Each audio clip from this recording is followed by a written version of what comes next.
Jangan lupa like, komen, dan subscribe channel YouTube TVRI Bengkulu, serta nyalakan lonceng notifikasinya.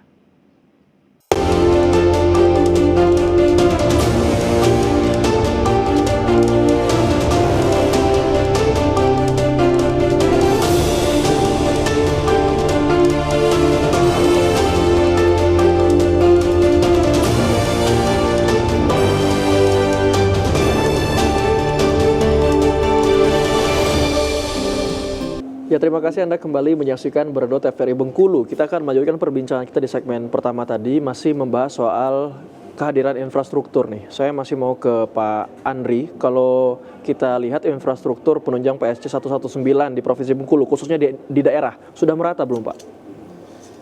Ya, untuk sementara ini kalau di kabupaten kota ya, itu belum sepenuhnya ada infrastruktur ya. Karena sampai sekarang itu kita masih tergantung pada pemerintah pusat.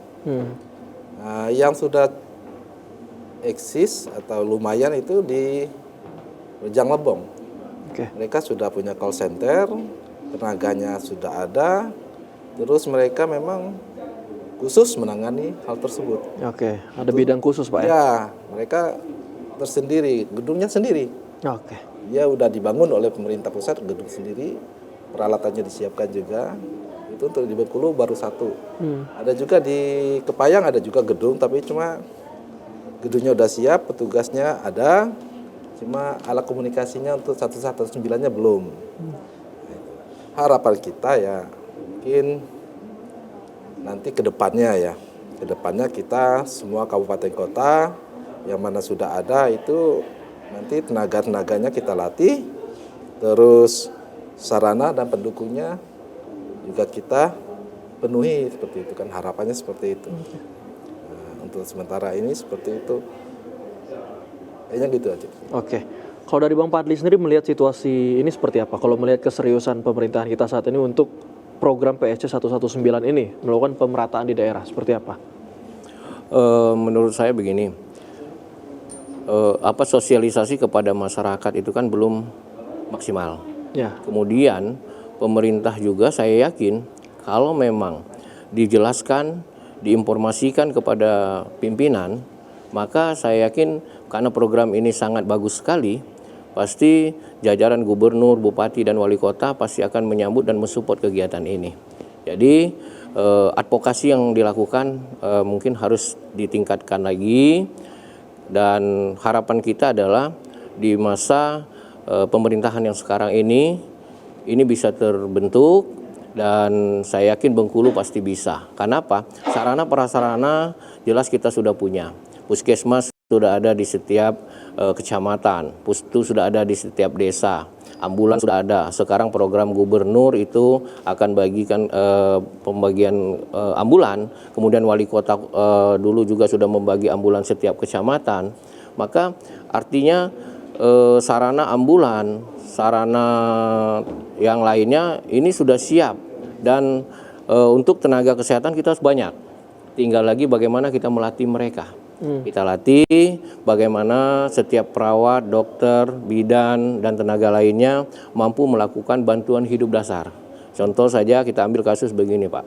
Seandainya terjadi kegawat daruratan di rumah, tiba-tiba jatuh di kamar mandi. Biasanya serangan jantung atau stroke. Ya, sering terjadi itu. Ya, sering terjadi.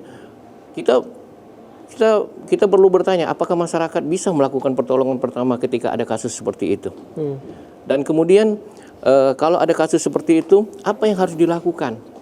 Pertama, kemudian kemana mereka harus menghubungi?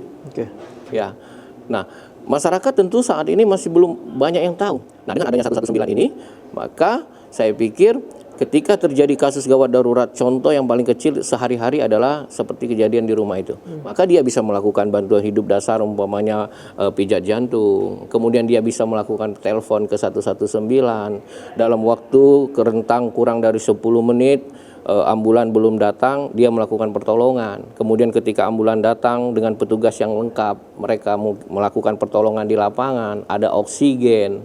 Kemudian di perjalanan melakukan pertolongan di dalam ambulan. Jadi ambulannya itu juga menentukan sarana ambulan ini. Ada sarana ambulan untuk membawa jenazah dan ada ambulan yang untuk gawat darurat.